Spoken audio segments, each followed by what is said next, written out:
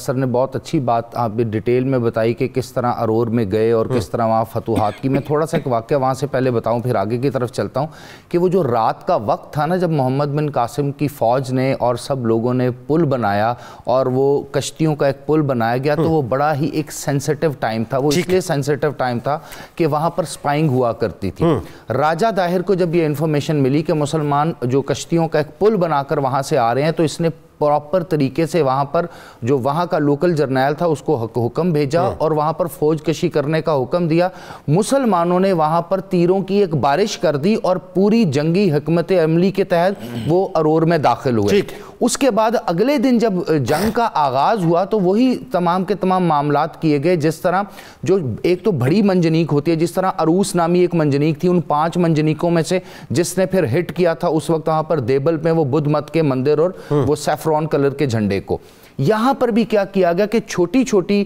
جو تیروں کے اوپر آگ لگا کر راجہ داہر کو ماری جاتی تھی, کیونکہ ان ہاتھیوں کے اندر ایک کیج بنایا گیا تھا جس کے اوپر اس کی سیٹ رکھی گئی تھی, اور اس لوہے کے کیج کے اندر راجہ داہر صاحب کے 2 کنیزیں موجود تھیں. ایک اس کو پان کھلاتی تھی, دوسرا اس کو پنکھا جلتی تھی اور اس کو تیر پکڑاتی تھی. تو اس میں پوری منظر کشی کر کے آپ کو بتا دوں, اس میں سے بھی پھر ایک جب تیر اندر جا کے لگتا ہے, ہاتھی کو آگ لگ جاتی ہے, اندر وہ جو لوہے کا بنا ہوا کیج ہے وہ گرم ہوتا ہے, ہاتھی آگے کی طرف نکلتا ہے, پانی میں بیٹھ جاتا ہے, وہاں سے راجہ داہر پھر مسلمانوں کے ہاتھ لگتا ہے. اب اس سے تھوڑا سا آگے چلتے ہیں. جب یہ جہنم واصل ہو گیا, اگر آپ نقشے میں پرانے نقشوں میں بھی دیکھیں تو جو نارتھ کی طرف جب ایکسپیڈیشن کی طرف چلتے ہیں تو وہاں پر جو حیدرآباد کا علاقہ آتا ہے, اس کے بعد اوپر کی طرف نارتھ ایسٹ میں 7 شریف کا علاقہ جو آج کا موجودہ 7 شریف ہے, اس سے پھر تھوڑا سا اوپر کی طرف جاتے ہیں تو الور کا ایک علاقہ آتا ہے اور اس کے ساتھ ملتان کا علاقہ الور بھی کہلاتا ہے. بالکل. اب یہ 4 علاقے جو ہیں بڑے سینسٹیو اور بڑے امپورٹنٹ ہیں. یہ 4 علاقے سینسٹیو اور امپورٹنٹ کیوں ہیں؟ کیونکہ اس میں ملتان تک کا جو راستہ ہے وہ سینسٹیو اس لیے ہے کہ ملتان ایک دوسرا بڑا گڑھ تھا ہندو مذہب کا, اور وہاں پر بہت زیادہ تعداد میں ہندو مت کے ماننے والے تھے. لیکن محمد بن قاسم جب تک ملتان پہنچتے ہیں اس سے پہلے محمد بن قاسم کی شہرت وہاں تک پہنچ جاتی ہے. یعنی محمد بن قاسم جو ہے ایک فاتح تو ہیں لیکن ایک رحم دل بھی ہیں. ابھی آپ نے ایک لفظ کا انتخاب کیا تھا, امان. محمد بن قاسم نے 2 کیٹیگریز میں جو ہے نا پیس ٹریٹیز کی تھی. ایک کو کہتے ہیں صلح اور دوسرے کو کہتے ہیں امان. وہ تمام لوگ جو جنگ کے لیے نہیں آتے تھے اور سرنڈر کر دیا جاتا تھا, ان کو جان کی امان دی جاتی تھی, مال کی بھی امان دی جاتی تھی, ان سے ایک اسپیسیفک اماؤنٹ کا جزیہ لیا جاتا تھا. اور دوسری طرف جو جنگ کے لیے آ بھی جاتے تھے, اگر جنگ کے کسی حالت میں وہ سرنڈر کر دیتے تھے تو ان سے پھر صلح کی جاتی تھی. اسی سلسلے میں جب محمد بن قاسم کی یہ شہرت اوپر تک پہنچی تو ملتان میں 2-3 گروپس بن گئے. ایک گروپ ہندوؤں کا یہ چاہتا تھا کہ پہلے ہی امان لے لی جائے, لیکن دوسرا گروپ ایسا نہیں چاہتا تھا. تو پھر یہاں پر بھی محمد بن قاسم نے قتل و غارت نہیں کی, میسیکرنگ نہیں کی, یعنی خونریزی سے آپ باز رہے, دین حق پہ چلتے رہے. آپ نے ملتان کا پانی بند کر دیا. جب ملتان کا 7 دن کے لیے پانی بند ہوا, وہ لوگ آئے اور ملتان کے قریب ہی بڑے بڑے ان کے جو گھر بنے ہوئے تھے, وہاں کے جو بزنس مین اور مرچنٹ تھے, انہوں نے ایک ٹریٹی سائن کی اور اس ٹریٹی میں صلح بھی کی گئی, امان بھی دیا گیا. اور اس کے بعد ایک بہترین دور جو شروع ہوتا ہے, جس کا ذکر پھر آپ ویسٹرن بکس میں بھی پڑھتے ہیں, مسلم کے ہاں بھی پڑھتے ہیں, عرب کے ہاں بھی پڑھتے ہیں, کہ پراپر کلچر جو ہندو مذہب کا تھا وہ سنبھالا گیا. یہاں میں ایک خصوصی بات کرنا چاہوں گا یاد رکھیے گا دنیا کا وہ ریجن جو میسیکرنگ کے ساتھ، کلنگ کے ساتھ، بربریت کے ساتھ فتح کیا جاتا ہے، اس قوم کی نسل کشی کی جاتی ہے۔ محمد بن قاسم جب وہاں جاتا ہے، بابل سندھ میں جاتا ہے، اسلام داخل ہوتا ہے، ایڈوینٹ آف مسلم ان سندھ ہوتا ہے، تب بھی مسلمان مائنورٹی میں ہیں۔ اور آج بھی اگر دیکھ لیجئے اس پورے پاکستان انڈیا کو اور اس پورے ریجن کو نقشے میں اگر غور سے دیکھیں تو آج بھی ہم میجورٹی میں نہیں ہیں۔ اس کا مطلب ہم نے جینز کی، ہندوؤں کی، بدھسٹ کی اور ڈیفرنٹ کاسٹ کے لوگوں کی لیکن سب کانٹیننٹ ویسے اگر آپ بات کریں سب کانٹیننٹ، لیکن ہم نے ان کی قتل و غارت نہیں کی، لیکن اگر آپ سب کانٹیننٹ کی ویسے بات کریں ٹوٹالٹی میں اگر 1.5 ارب کی آبادی پوری دنیا میں مسلمانوں کی ہے تو آپ یہ سمجھ لیجیے اس کا 40% حصہ جو ہے آپ کو، لیکن سر جو ہم پر الزام لگتا ہے کہ انہوں نے قتل و غارت کی ہے، اگر قتل و غارت کی ہوتی، آخر میں فائنلی 2 جملے کہ اب یہ ظاہر ہے ملتان سے ہوتے ہوئے جو ہے پھر آپ آگے گجرات کو چلے جائیں، کشمیر چلے جائیں، اچھا پھر آپ جب ادے پور تک پہنچتے ہیں تو آپ کو جو ہے وہ سلیمان بن عبد الملک کی طرف سے جو ہے وہ اپنا معزول کر دیا جاتا ہے اور واسط میں آپ کو قید کر دیا جاتا ہے۔ اصل اس کے پیچھے ریزن یہ ہے کہ یہ سلیمان بن عبد الملک جو ہے یہ obvious سی بات ہے ولید کا چھوٹا بھائی ہے، ان کے کچھ خاندانی مسائل ایسے چل رہے تھے کہ محمد بن قاسم کی پرسنالٹی کو ڈس لائک کیا جاتا تھا، یہ ایک پرسنل ایشو تھا، نہ کوئی ایڈمنسٹریٹو ایشو تھا، نہ محمد بن قاسم پہ کوئی الزام لگا تھا، نہ کوئی ایسی انکوائری سامنے آئی تھی۔ حجاج کا تھا، حجاج کی وجہ سے آپ کے ساتھ جو بخش کیا گیا، بالکل ایسا کیا گیا۔ لیکن ایک آخری جملہ میں آپ کو بتاتا ہوں، جب محمد بن قاسم کو پکڑا گیا اور بیڑیاں پہنائی گئی تو محمد بن قاسم نے ایک بڑا خوبصورت عربی کا شعر کہا، اس کا اردو ترجمہ ہے، اس نے کہا ہائے وہ نوجوان جو اسلام کی زینت تھا، جو لڑتا تھا، جو بہادر تھا، اس کو پکڑا گیا، ہائے اتنا بہترین دور جو آگے آنے والا تھا، اب اس کا کیا بنے گا؟ یعنی اس وقت بھی اس کو اسلام کی تکلیف تھی۔ ان اشعار کا ترجمہ اس طرح سے تھا کہ مجھے یہ لوگ کھو بیٹھے اور کیسے بڑے جواں مرد کھو بیٹھے جو جنگ کے دن اور سرحد کی حفاظت کے لیے کام آیا کرتا تھا۔ آخر میں عبداللہ صاحب آپ کی طرف میں آنا چاہ رہا ہوں، اور اب بڑا یہ سمجھ لیجئے کرکس ہے اس پروگرام کا، انتہائی توجہ کے ساتھ آپ نے سننا بھی ہے اور جواب آپ نے بہت ڈیٹیل دینا ہے کہ محمد بن قاسم علیہ الرحمہ کا کردار، جیسے میں ریپیٹڈلی ایک بات کہہ رہا ہوں، بار بار جو ہے آج کے دور میں متنازع بنانے کی کوشش کی جا رہی ہے، ہمارے ہیرو پر سوال اٹھائے جا رہے ہیں۔ اچھا نوجوان تو ظاہر ہے چونکہ کتب بھی نہیں رہی تو ان کو تو بس یہ جو واٹس ایپ پہ ویڈیوز مل جائیں یا سوشل میڈیا پہ یہ دیکھ کے کام چلا لیتے ہیں، پرسیپشن یہ بن جاتا ہے۔ پہلے تو یہ بتائیے ابھی کلیئرٹی کے ساتھ کہ محمد بن قاسم علیہ الرحمہ نے سندھ کو فتح کرنے کے بعد جو مقامی ہندو تھے، جو بدھ مت تھے، ان کے جو مطلب پیروکار تھے، ان کے ساتھ کیا رویہ اپنایا؟ دیکھیں ایک تو رویہ وہ تھا جب آپ جنگ لڑ رہے تھے، اور ایک رویہ جب آپ کی حکومت بن گئی، جب آپ کے زیر نگی سب آ گئے، اب وہ ایک اور کردار شروع ہو رہا ہے، کیونکہ نارملی تاریخ یہ بتاتی ہے کہ عموماً گردنیں کاٹ دی جاتی تھیں، بربریت کی جاتی تھی، ظلم و ستم کیا جاتا تھا، تو محمد بن قاسم نے جو تاریخ کا روشن باب مرتب کیا وہ کیسے کیا، ذرا تفصیلاً بتائیے اس بارے میں۔ جی میں پروفیسر یوسف عرفان صاحب کی طرف ضرور جاننا چاہوں گا، شروع میں جس طریقے سے انہوں نے بات کہی ہے اور کہ تمام مسلمان حکمران جو رات کو سجدہ ریز ہوتے تھے اور اللہ سے جو ہے وہ مدد بھی مانگتے تھے اور اللہ کے حضور گڑ گڑاتے تھے، اور دن کو وہ میدان جنگ میں جو ہے وہ عمل کرتے تھے۔ تو یہ تمام مسلمانوں کا، اگر آپ کو جو بھی بڑے مسلمان حکمران ہیں ان کا یہی طرز طریقہ ہے، اور اس کا مطلب ہے کہ اسلاف سے محبت جو ہے وہ محمد بن قاسم کا جو ہے وہ بنیادی جز تھا زندگی کا۔ اب دوسری بات جو ہے میں ضرور کرنا چاہوں گا کہ جب اروڑ کے اندر شکست ہوئی، اس کے اندر ایک چیز رہ گئی کہ وہاں جب ہاتھیوں نے یلغار کی تو نتیجہ یہ نکلا کہ وہاں بارود جو ہے وہ ڈال دیا گیا تھا، پہلے سے بارود ڈالا گیا تھا، خندق کے ذریعے ایک چھوٹی سی خندق بنائی گئی تھی جس میں بارود رکھا گیا تھا، اور یہ محمد بن قاسم کی ملٹری اسٹریٹجی تھی کہ جب وہ ہاتھیوں نے حملہ مزید کیا تو اس بارود کو آگ لگا دی گئی، جب بارود کو آگ لگا دی گئی تو اس کے نتیجے کے اندر جو ہے وہ بدحواس ہوئے، اور پھر ظاہر ہے وہ پھر پروفیسر صاحب نے بتا دیا کہ ہاتھی کو آگ لگ گئی، اور اس کے بعد جو ہے وہ تقریباً 13,000 لوگوں کے ساتھ جو راجہ داہر کی ایک رانی تھی وہ جا کے قلعہ محصور ہو گئی، اور بعد میں ستی کی رسم ادا کر دی اس نے، تو جو کہ وہ جلانے تھے، خود اپنے آپ کو جلا لیتے ہیں۔ تو بہرحال اب ہم آتے ہیں محمد بن قاسم کے حوالے سے۔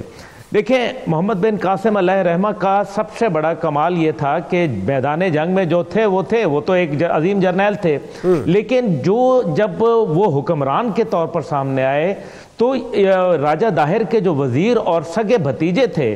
ان کو انہوں نے جو ہے وہ بہت سارے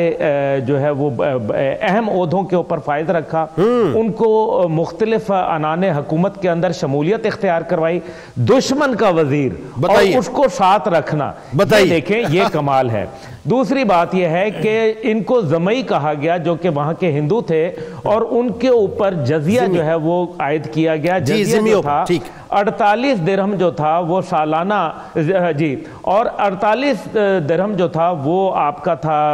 امیر کے لیے، اس کے بعد اس سے کم کے لیے 24 تھا، اور اس کے بعد غریب کے لیے تو بالکل معاف تھا، لیکن اس سے بہتر جو حالات تھے ان کے لیے 12 درہم تھا، یعنی کہ یہ ایک اتنا، اور اس کے نتیجے میں ان کو کیا ملتا تھا؟ ان کو برابری کا سلوک ملتا تھا، ان کو امن ملتا تھا، ان کو اپنی زمینوں پہ کاشت کرنے کی اجازت تھی، ان کو جو ہے کاروبار کھلا کرنے کی اجازت تھی، ان کے لیے کوئی انٹچیبل والا سٹیٹس نہیں تھا۔ اور پھر سب سے بڑی بات یہ ہے کہ جو غریب لوگ تھے ان کے لیے وظائف مقرر کیے گئے۔ اب ان کی تزئین و آرائش کے لیے جو مندر جو ان کے مشکل حالات میں تھے یا جہاں ان کو ضرورت تھی ریاست کے طور پر، جو ہے وہ ان کے جو ہے وہ مندر کی تعمیرات جو مطلب جو خراب ہو گئے تھے یا ان کو ٹھیک نہیں ہو سکتے تھے، ان کو مدد دی گئی کہ چلو سرکاری خزانے سے جو ہے ان کو پیسہ دیا گیا، عبداللہ صاحب وقت سے مر گیا، آرائش کی جائے۔ اب اس کے برعکس آپ دیکھیں بابری مسجد کو کس طرح سے شہید کیا جاتا ہے، آج کس طریقے سے وہاں جو ہے ہندو جو ہے آج بھی ظلم کر رہے ہیں، اور وہ ایک دور ہے۔ اسی وجہ سے محمد بن قاسم کی مورتیاں بنانا شروع کر دی، ان کی بہت شکریہ، بہت شکریہ عبداللہ صاحب، اس چیز کو جو ہے وہ انہوں نے، بہت شکریہ، بہت شکریہ۔ مندروں کو مسمار کرنے والے، مندروں کو گرانے والے، مجھے کہنے دیجئے سوشل میڈیا کی جو سن لے میری بات کہ جی مندروں کو گرانے والے اور مسمار کرنے والے کی جانے کے بعد کبھی مورتیاں نہیں بنائی جاتی۔